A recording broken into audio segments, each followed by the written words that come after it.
Welcome to TG five roundup. ముందుగా headlines చూద్దాం. RTC విలీనం పరిశీలనలో ఉందన్న పొన్నం ఉద్యోగుల డిమాండ్లపై సానుకూల స్పందన. సంఘాలతో చర్చల ద్వారా పరిష్కారం సూచన. రవాణా బలోపేతానికి చర్యల హామీ.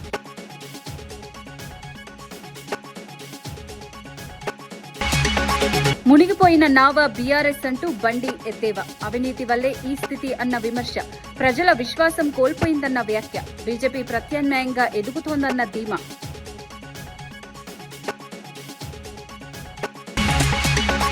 బాల్కా సుమన్ ను కలిసిన తర్వాత కేటీఆర్ స్పందన. రాజకీయ కక్ష సాధింపుతో కేసులన్న ఆరోపణ. చట్టపరమైన పోరాటం కొనసాగిస్తామన్న హామీ.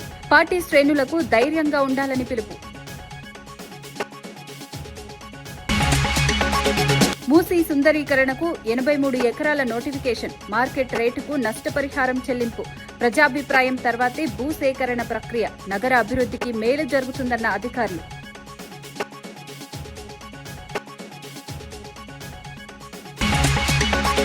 వరంగల్ సూపర్ స్పెషాలిటీ ఆసుపత్రి నిర్మాణ పనులను పరిశీలించిన అనంతరం మాజీ మంత్రి, ఎమ్మెల్యే మీడియాతో మాట్లాడారు.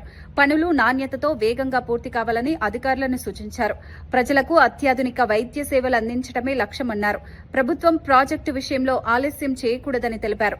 నిర్మాణంలో ఎలాంటి లోపాలు లేకుండా కట్టుదిట్టమైన పర్యవేక్షణ అవసరమని పేర్కొన్నారు. ఆసుపత్రి పూర్తయితే ఉత్తర తెలంగాణకు మెరుగైన వైద్యం, సౌకర్యాలు అందుతాయని చెప్పారు. ఆరోగ్య రంగంపై ప్రభుత్వం స్పష్టమైన కార్యాచరణ ప్రకటించాలని డిమాండ్ చేశారు. ప్రజల ఆశలు నెరవేర్చే విధంగా పనులు సాగించాలని ఆకాంక్షించారు. మార్చి 2026 నాటికి దేవాదుల ప్రాజెక్టు పూర్తి చేస్తామని పొంగులేటి గారు ఒక డెడ్ లైన్ పెట్టారు. ఉత్తమ్ కుమార్ రెడ్డి గారు హైదరాబాద్ లో వరంగల్ ఎమ్మెల్యేలతో సమావేశమైనప్పుడు 2027 మార్చి కల్లా దేవాదుల ప్రాజెక్టును పూర్తి చేస్తామని ఉత్తమ్ కుమార్ రెడ్డి గారు ఒక డెడ్ లైన్ పెట్టారు. నిన్న ముఖ్యమంత్రి రేవంత్ రెడ్డి గారు దేవాదుల ప్రాజెక్టు విజిట్ చేసి ఆయన ఇంకో కొత్త డెడ్ లైన్ పెట్టిండు. 2027 డిసెంబర్ నాటికి దేవాదుల ప్రాజెక్టు పూర్తి చేస్తామని ఆయన గారు ఇంకొక డెడ్ లైన్ పెట్టారు. పొంగులేటి గారిది ఒక డెడ్ లైను, ఉత్తమ్ కుమార్ రెడ్డిది ఒక డెడ్ లైను, రేవంత్ రెడ్డిది ఒక డెడ్ లైన్.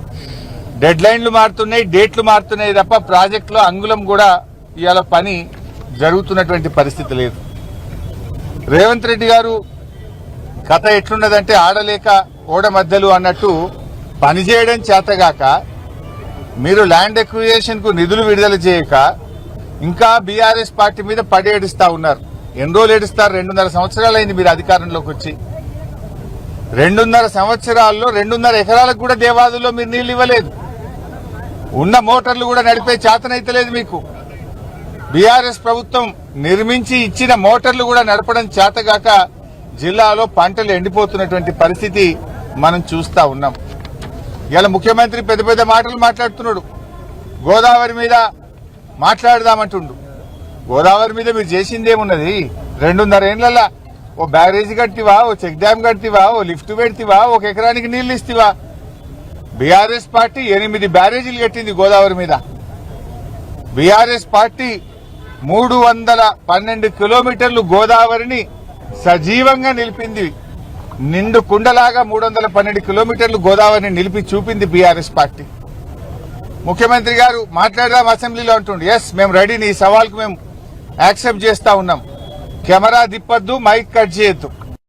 ఖమ్మం కలెక్టరేట్ పరిధిలోని వెలుగుమట్ల, వినోబా నగర్లో పేదలపై అధికారులు కర్కశంగా వ్యవహరిస్తున్నారనే ఆరోపణలు వినిపిస్తున్నాయి. కనీసం సామాన్లు సర్దుకునే సమయం ఇవ్వాలని బాధితులు కోరినా వెంటనే ఖాళీ చేయాలని ఒత్తిడి తెస్తున్నట్లు తెలిపారు. భారీ పోలీసు బలగాల మధ్య ఖాళీ చేయింపు చర్యలు కొనసాగుతున్నాయి. మహిళలు, వృద్ధులు ఆందోళన వ్యక్తం చేస్తున్నారు. పునరావాసంపై స్పష్టత ఇవ్వకుండా ఇల్లు కూల్చివేయటం అన్యాయమని స్థానికులు ఆరోపిస్తున్నారు. పరిస్థితి ఉద్రిక్తంగా మారడంతో అదనపు బలగాలు మోహరించాయి. సమస్యను చర్చల ద్వారా పరిష్కరించాలని ప్రజలు కోరుతున్నారు.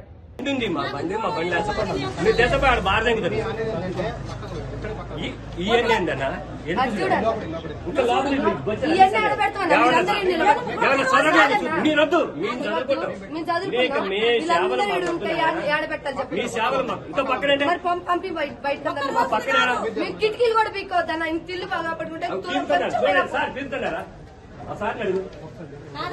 పిల్లలు ఉన్నారు. నేను పోతాను అంటాను పోతా బండి వస్తుంది అన్న మా బండి వస్తుంది మీరేమి ఇది చేయాల్సిన అవసరం పోయింది మా బండి అన్న మీరేమి మాకేం ఇది చేయాల్సిన అవసరం మేము చేసుకుంటాం మీరు వెళ్ళి కిటికీలు ఇవన్నీ నా పీక్కుంటారు. పని ఇప్పుడు ఇంత పని తెచ్చడా అన్న అన్న మీకన్నా కనీసం ఉత్సవం కూడా టైం మీకుండా మీరు ఇది చేస్తారా కిటికీలు పీకుతున్నారు. పీకుతున్నారు అసలు ఆ మాట ఎట్లా అనుబుద్ధి అయిందా నోటికి అందుకు మేము పోతున్నాం అన్నాగా ఎట్లా పోతాం మాకు నువ్వో గొయ్యో చూసుకున్నాం బయటికి పోయి వస్తుంది బండి పిల్లగాడు బండి బండి బయట ఉందన్న బయట వస్తుంది బండి వస్తుందండి. వెలుగుమట్లలోని 62 ఎకరాల భూదాన్ భూముల్లో నివసిస్తున్న సుమారు 2,000 మందిని ఖాళీ చేయించడం అన్యాయమని అడ్వకేట్ సుగుణారావు విమర్శించారు. 15 సంవత్సరాల క్రితం పేదలకు పట్టాలిచ్చారని హైకోర్టు కూడా వారి నివాస హక్కును సమర్థించిందని గుర్తు చేశారు. నీరు, కరెంటు, పాఠశాల సౌకర్యాలు కల్పించాలని కోర్టు ఆదేశాలున్నాయని తెలిపారు. స్టే ఉన్నప్పటికీ ఏకపక్షంగా కూల్చివేతలు ఎందుకు చేస్తున్నారో అర్థం కావడం లేదన్నారు. కాంట్రాక్టర్ల ప్రయోజనం కోసం ప్రభుత్వం వ్యవహరిస్తోందని ఆరోపించారు. పేదల హక్కులను కాపాడాలని డిమాండ్ చేశారు. తన నమ్ముకున్నటువంటి కొంతమంది కాంట్రాక్టర్ల కోసం వాళ్ళ ప్రయోజనం కోసం గుడిసెల్ని ఏకపక్షంగా రాజ్యాంగ విరుద్ధంగా కూల్చేస్తున్నారు. వెలుగుమట్ల గ్రామంలో భూదాన భూమి ఉంది. సుమారు 62 ఎకరాల భూదాన భూమి ఉంది. ఈ భూమిని సుమారు 14-15 సంవత్సరాల క్రితం పేదలు భూదాన బోర్డు ద్వారా పట్టాలు తెచ్చుకొని ఆ పట్టాలు రాజ్యాంగబద్ధంగా చట్టబద్ధంగా వాళ్ళు నివాసం ఉంటున్నారు. వాళ్ళకి భూదాన బోర్డు వాళ్ళు పట్టాలు ఇచ్చిండ్రు. అదేవిధంగా హైకోర్టు వారు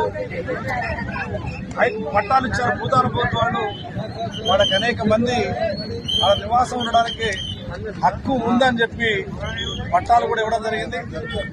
ఈ పట్టాలు ఇచ్చిన తర్వాత అనేక మంది వాళ్ళని ఇబ్బంది పెడతా ఉంటే, అనేక మంది ఆ భూమిని ఆక్రమించుకొని ఇబ్బంది పెడతా ఉంటే వాళ్ళు హైకోర్టుకి వెళ్లి హైకోర్టులో కూడా స్టే తెచ్చుకోవడం జరిగింది.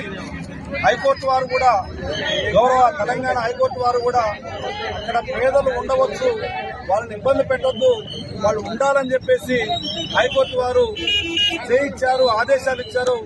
రెవెన్యూ వాళ్ళు కానీ పోలీసు వారు కానీ ఎవరు కూడా జోక్యం చేసుకోవడానికి వీలు లేదు అని చెప్పి చాలా స్పష్టమైన ఆదేశాలు హైకోర్టు వాళ్ళు ఇచ్చారు. అంతేకాదు హైకోర్టులో వాళ్ళకి నీళ్లు ఇవ్వండి, కరెంట్ ఇవ్వండి, వాళ్ళ చీకట్లో మగ్గొద్దు, వాళ్ళ చిన్న పిల్లలు ఉన్నారు, వాళ్ళకి స్కూల్ ఏర్పాటు చేయండి, హాస్పిటల్ ఏర్పాటు చేయండి, కరెంట్ ఇవ్వండి, నీళ్లు ఇవ్వండి అని చెప్పేసి కూడా హైకోర్టు వాళ్ళు ఆదేశాలు ఇచ్చారు. అదేవిధంగా లోయర్ కోర్టు ఖమ్మం కోర్టు వారు కూడా వాళ్ళని గుడిసెలు తీసేయడం కోసం, ఇంటి తీసేయడం కోసం ప్రయత్నం చేస్తే ఆ ఇంటి తీసేయవద్దని చెప్పి ఇక్కడ లోకల్ కోర్టు వారు కూడా ఆదేశాలు ఇవ్వడం జరిగింది. ఇంజక్షన్ ఆర్డర్ ఇవ్వడం జరిగింది. ఆ తర్వాత స్టేటస్ కో ఎట్లుందో అట్లా ఉంచండి భూమిని, ఆ గుడిసెలు కానీ ఇండ్లు కానీ వాటిని కూల్చొద్దు, వాళ్ళని డిస్టర్బ్ చేయొద్దు, అవి ఎట్లుండగా అట్లా ఉంచండి అని చెప్పేసి కూడా లోయర్ కోర్టు ఖమ్మం కోర్టు గౌరవ పీడీఎం గారు ఆదేశాలు ఇవ్వడం. ఆదిలాబాద్ జైలులో మాజీ ఎమ్మెల్యే బాల్కా సుమన్ ను కలిసిన అనంతరం బీఆర్ఎస్ వర్కింగ్ ప్రెసిడెంట్ కేటీఆర్ మీడియాతో మాట్లాడారు. రాజకీయ కక్ష సాధింపుతో కేసులు పెడుతున్నారని ఆరోపించారు. ప్రజల కోసం పోరాడుతున్న నేతలను లక్ష్యంగా చేసుకుంటున్నారని విమర్శించారు. చట్టపరమైన పోరాటం కొనసాగిస్తామని తెలిపారు. బాల్కా సుమన్ కు న్యాయం జరుగుతుందని ధీమా వ్యక్తం చేశారు. పార్టీ శ్రేణులు ధైర్యంగా ఉండాలని పిలుపునిచ్చారు. ప్రజాస్వామ్య పరిరక్షణకు బీఆర్ఎస్ కట్టుబడి ఉందన్నారు. ఎక్కడికక్కడ డబ్బులు, మద్యం ఏరులై ప్రవహించే విధంగా రాష్ట్ర వ్యాప్తంగా మరి అధికార దుర్వినియోగానికి విచ్చలవిడిగా అటు కాంగ్రెస్ ఇటు భారతీయ జనతా పార్టీ రెండు కూడా పాల్పడ్డాయి. ఇక అది సరిపోదన్నట్టు మా అభ్యర్థులను బెదిరించడం, భయపెట్టడం, భయభ్రాంతులకు గురి చేయడం ఇవేవి సరిపోవన్నట్టు ప్రజలిచ్చిన తీర్పును కూడా అపహాస్యం చేసే విధంగా కొన్ని మున్సిపాలిటీల్లో ఈరోజు కాంగ్రెస్ ప్రభుత్వం చేస్తున్న దురాగతాల్ని రాష్ట్రము, దేశం మొత్తం కూడా గమనిస్తా ఉన్నది. ఇవాళ మంచిర్యాల జిల్లా తాడేపల్లి మున్సిపాలిటీ మరి మా పార్టీ బీఆర్ఎస్ పార్టీ 10 స్థానాలు గెలుచుకుంది. మాతో పొత్తులో ఉన్న కమ్యూనిస్ట్ పార్టీ ఆఫ్ ఇండియా 14 స్థానాలతో 22 స్థానాలుండే మున్సిపాలిటీలో 14 స్థానాలు డైరెక్ట్ గా మరి ప్రీపోల్ అలయన్స్ ఎన్నికలకు ముందే పెట్టుకున్న కూటమి ఏదైతే ఉందో స్పష్టమైన మెజారిటీతో 3/2 మెజారిటీతో గెలుచుకున్నాం. ఈజీగా కాంగ్రెస్ పార్టీ గెలిచింది కేవలం 7 స్థానాలు, 22 మాత్రమే. కానీ వాళ్ళ అధికార దాహం, వాళ్ళ కక్కుర్తి ఏ స్థాయిలో ఉంది అంటే ఇవాళ ముఖ్యమంత్రి గారి సూచనలు, స్థానిక మంత్రి గారి దురాగతాలు, దానికి అధికార యంత్రాంగం ఇవాళ తొత్తుల మాదిరిగా అరాచకంగా ప్రవర్తించి ఎన్నికల్లో ప్రజలిచ్చిన తీర్పును అపహాస్యం చేసే ప్రయత్నం చేసినారు. ఒక కేతనపల్లిలోనే కాదు, ఇవాళ రంగారెడ్డి జిల్లా ఇబ్రహీంపట్నం మున్సిపాలిటీలో ఇదే పరిస్థితి.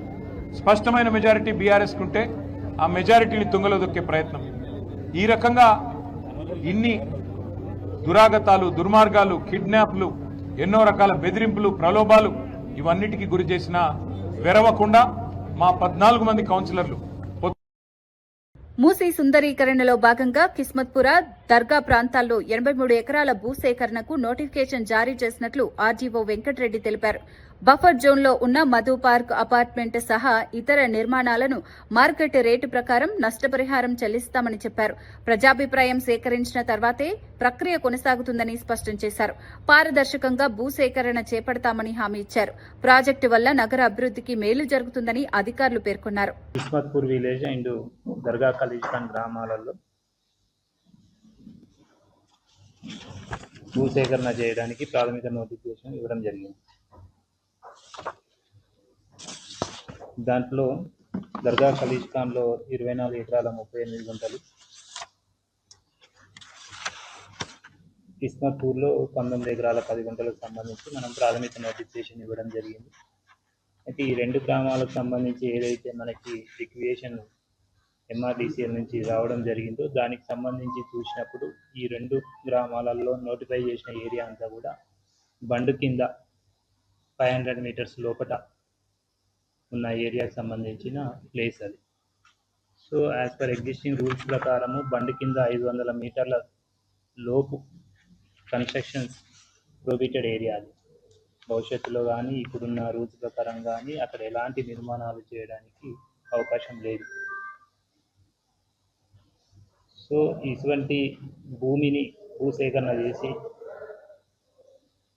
ఆ భూమిని కోల్పోతున్న రైతులకు కూడా మెరుగైన నష్టపరిహారం చెల్లించి తీసుకోవడానికి ప్రభుత్వము ఏదైతే మూసి సుందరీకరణలో భాగంగా ఈ యొక్క భూసేకరణ కార్యక్రమాన్ని చేపట్టడం జరిగింది. అందులో ముఖ్యంగా ఏదైతే 500 మీటర్ల లోబడి యొక్క నిర్మాణాలకు అనుమతి లేని ప్రాంతం ఏదైతే ఉందో ఆ ప్రాంతానికి సంబంధించి మనము బండి కింద, ముఖ్యంగా ఈ బండి కింద 500 మీటర్ల లోపు కన్స్ట్రక్షన్ అవకాశం లేదు. సో దానికి సంబంధించి ఆ భూమిని సేకరించడానికి మనము భూసేకరణ ప్రక్రియను చేపట్టడం జరిగింది. అంతేకాకుండా ఎగ్జిస్టింగ్ నిబంధన ప్రకారం ఏదైతే ఉందో మూసీ రివర్ కానీ ఈసా రివర్ కానీ 50 మీటర్ల బఫర్ జోన్ వరకు మాత్రమే మనము భూసేకరణ చేయడానికి ప్రక్రియ ప్రారంభించడం జరిగింది. అయితే ఇప్పుడు మనం నోటిఫై చేసిన ఏరియా ఏదైతే దర్గా ఖలీజ్ఖాన్ కానీ కిస్మత్పూర్ ఏరియా కానీ ఇది 500 మీటర్ల బండి కింద ఉంది, వితిన్ ద 500 మీటర్స్లో ఉంది. ఇది కన్స్ట్రక్షన్కి అవకాశం లేదు. అంతేకాకుండా మనము బండ్లగూడ, జాగీర్, అలాగే ఉప్పర్పల్లి, హైదర్గూడలో కూడా మనము ఒక 42 ఎకరాలకి ప్రాథమిక నోటిఫికేషన్ ఇవ్వడం జరిగింది. ముఖ్యంగా దీంట్లో బండ్లగూడ, జాగీర్కి సంబంధించి టీజీ హౌసింగ్ బోర్డు ఆధీనంలోని 239 ఎకరాలను ప్రపంచ స్థాయి ప్రమాణాలతో పండ్ల మార్కెట్ ఏర్పాటుకు వ్యవసాయ మార్కెటింగ్ విభాగానికి రాష్ట్ర కేబినెట్ కేటాయించింది. కోహెడాలో multi modal logistic park, food processing park స్థాపనకు అవసరమైన 223.09 ఎకరాలను టీజీఐఐసికి బదలాయించాలని నిర్ణయించింది. మహబూబాబాద్ మండలం గుమ్మడూరులోని జేఎన్టీయూ ఆధ్వర్యంలోని ఇంజనీరింగ్ కళాశాలకు 70 ఎకరాలు కేటాయించింది. ఈ నిర్ణయాలతో మౌలిక సదుపాయాలు, వ్యవసాయ మార్కెటింగ్ రంగం అభివృద్ది చెందుతుందని ప్రభుత్వం భావిస్తోంది. రైతులకు మార్కెట్ సదుపాయాలు మెరుగుపడతాయని అధికారులు పేర్కొన్నారు. ఒక్క రూపాయి భారం కాకుండా, వారి జేబు నుంచి ఒక్క రూపాయి కూడా చెల్లించకుండా, అదే రకంగా రాష్ట్ర ప్రభుత్వం నుంచి కూడా ఖజానా నుంచి అదనంగా ఒక్క రూపాయి కూడా ఖర్చు కాకుండా, గతంలో ఏ రకంగానైతే సింగరేణిలో, జెన్కోలో ఇన్సూరెన్స్ సిస్టమ్ ద్వారా ఏ ఇన్సూరెన్స్ పాలసీ అమౌంట్ ఈ పెన్షనర్స్, ఉద్యోగస్తులు కట్టకుండా ఏదైనా దురదృష్టకరమైన సంఘటనలో ఎవరికైనా ప్రాణహాని జరిగితే ఆ కుటుంబానికి 1,25,00,000 రూపాయలు వచ్చే విధంగా పాలసీని ఇచ్చే కార్యక్రమంతో పాటు 60 సంవత్సరాల లోపు ఏ ఉద్యోగస్తుడైనా సహజ మరణంతో చనిపోయినా వారికి రెగ్యులర్ బెనిఫిట్స్ తో పాటు అదనంగా 10 లక్షల రూపాయలు వచ్చే స్కీమ్ ని రాష్ట్ర ప్రభుత్వం ఈ రాబోయే 2-3 రోజుల నుంచి అడాప్ట్ చేసే కార్యక్రమం ఒకటి సుదీర్ఘంగా చర్చించిన తర్వాత ఈ నిర్ణయం తీసుకోవటం జరిగింది. దీన్ని రాష్ట్రంలో ఉండే ఉద్యోగస్తులకి, పెన్షనర్స్కి శుభవార్తగా అది తెలియజేస్తున్నాం. అదే విధంగా ఏదైతే కేంద్ర హోంశాఖ సహాయ మంత్రి బండి సంజయ్ మీడియాతో మాట్లాడారు. రాష్ట్ర రాజకీయ పరిస్థితులు, చట్ట సంరక్షణ అంశాలపై స్పందించారు. కేంద్ర ప్రభుత్వ కార్యక్రమాల అమలుపై వివరించారు. తెలంగాణలో జరుగుతున్న పరిణామాలపై తన అభిప్రాయాలను వెల్లడించారు. రాష్ట్ర ప్రభుత్వం వైఖరిపై విమర్శలు గుప్పించారు. ప్రజా సమస్యలపై బీజేపీ పోరాటం కొనసాగుతుందని స్పష్టం చేశారు. భవిష్యత్తు కార్యాచరణపై పార్టీ నిర్ణయాలను తెలియజేశారు. భాగ్యలక్ష్మి అమ్మవారి శక్తి ఏందో ఇవాళ తెలంగాణ కాదు, మొత్తం దేశమంతా తెలుసు. ఇలా ఒక శక్తివంతమైనటువంటి ప్రాంతం ఇది. ఆ తల్లి శక్తి ఇవాళ దేశమంతా వ్యాపించింది. నాకు ఆ కరీంనగర్లో నా మహాశక్తి ఆ తల్లి, ఇక్కడ పాత బస్తీలోని నా భాగ్యలక్ష్మి అమ్మవారు. ఆ అమ్మవార్ల కరుణా కటాక్షంతోనే ఇప్పటివరకు ఎలాంటి ఆటంకాలు, అడ్డంకులు లేకుండా ఎన్ని ఆటంకాలు వచ్చినా, ఎన్ని అవరోధాలు వచ్చినా, ఎన్ని కుట్రలు జరిగినా, ఎన్ని కుతంత్రాలు జరిగినా అక్కడ మహాశక్తి అమ్మవారు, ఇక్కడ ఈ భాగ్యలక్ష్మి అమ్మవారి యొక్క కరుణా కటాక్షలు నా మీద, మా పార్టీ మీద ఉన్నాయి కాబట్టే అన్నింటినీ తట్టుకొని ఇలా ఈ విజయ పరంపర కొనసాగిస్తున్నాం మేము. అందుకే ఆ తల్లిని మొక్కున్నాం. తల్లి మా అభ్యర్థులకు ఆశీర్వాదమి, మా అభ్యర్థులందరూ దేశము, ధర్మము, సమాజం అనే ఒక లక్ష్యంతో, ఒక ఆలోచనతో సేవ చేయడానికి కమలం పూ గుర్తు మీద నరేంద్ర మోడీ గారి సారథ్యంలో, నితిన్ నబీన్ గారి యొక్క ఆధ్వర్యంలో, ఇక్కడ రామచంద్ర గారి నాయకత్వంలో వాళ్ళు పోటీ చేస్తున్నారు. ఒక మంచి ఆలోచన పోటీ చేస్తున్నారు. ఒక ఆశీర్వాదం ఈ తెల్లని చెప్పి ఆ రోజు మొక్కుకున్నాం. ఆ మొక్కు తీసుకోవడానికే ఈరోజు మా అందరు అభ్యర్థులతో, మా నాయకులతో అందరితో కలిసి ఈరోజు తల్లి దర్శనం చేసుకోవడం జరిగింది. చాలా పవర్ఫుల్ టెంపుల్. మళ్ళీ చెప్తున్నా, ఎప్పుడు ఎన్నికలు జరిగినా ఈ తెలంగాణ రాష్ట్రంలో వచ్చేది భారతీయ జనతా పార్టీ ప్రభుత్వము. భారతీయ జనతా పార్టీ ప్రభుత్వం వచ్చిన వెంటనే ఇలా ఈ భాగ్యలక్ష్మి అమ్మవారి టెంపుల్ ను గోల్డెన్ టెంపుల్ గా 100% మార్చుతాం. ఇలా పంజాబ్ లో స్వర్ణ దేవాలయం ఏ విధంగా ఉందో, ఇలా ఈ తెలుగు రాష్ట్రాల్లో ఈ ప్రాంతంలో ఇలా భాగ్యలక్ష్మి అమ్మవారిని, ఆ దేవాలయాన్ని గోల్డెన్ టెంపుల్ గా మార్చి తీర్థం. ఆ అమ్మవారికి అట్లా సేవ చేసే అవకాశం మాకు ఇవ్వాల్సిందిగా అమ్మవారిని వేడుకుంటున్నాం. ఆర్టీసీ విలీనం, కార్మిక సంఘాల గుర్తింపు అంశాలు ప్రభుత్వ పరిశీలనలో ఉన్నాయని మంత్రి పొన్నం ప్రభాకర్ తెలిపారు. ఉద్యోగుల డిమాండ్లను సానుకూలంగా పరిశీలిస్తున్నామని చెప్పారు. రవాణా వ్యవస్థ బలోపేతానికి చర్యలు తీసుకుంటామని పేర్కొన్నారు. ప్రభుత్వం, సంఘాల మధ్య చర్చల ద్వారా పరిష్కారం సాధించాలని సూచించారు. ఉద్యోగుల ప్రయోజనాలను దృష్టిలో ఉంచుకుని నిర్ణయం తీసుకుంటామని హామీ ఇచ్చారు.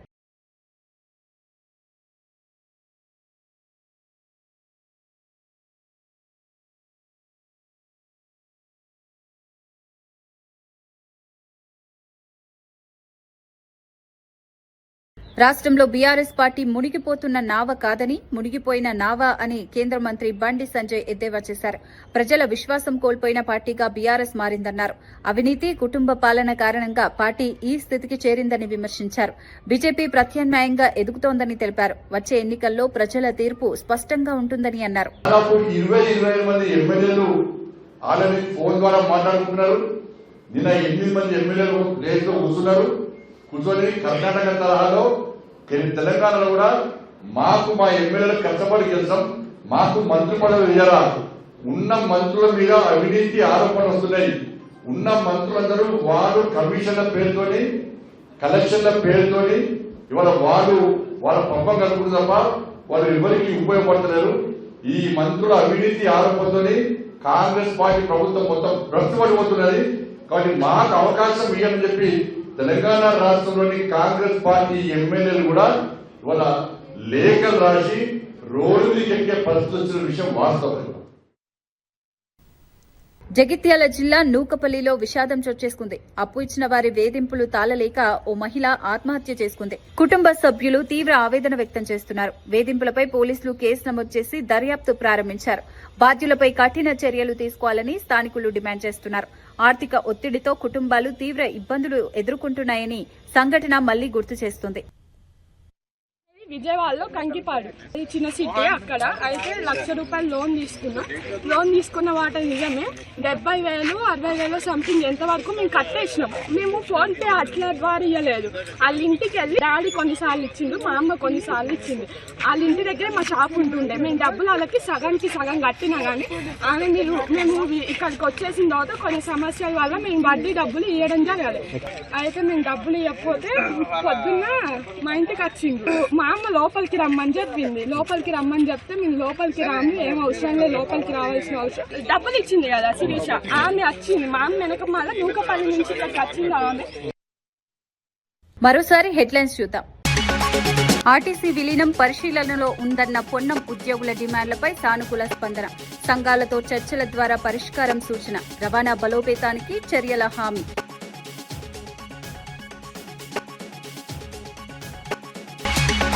మునిగిపోయిన నావా బీఆర్ఎస్ అంటూ బండి ఎద్దేవా. అవినీతి వల్లే ఈ స్థితి అన్న విమర్శ. ప్రజల విశ్వాసం కోల్పోయిందన్న వ్యాఖ్య. బీజేపీ ప్రత్యామ్నాయంగా ఎదుగుతోందన్న ధీమా.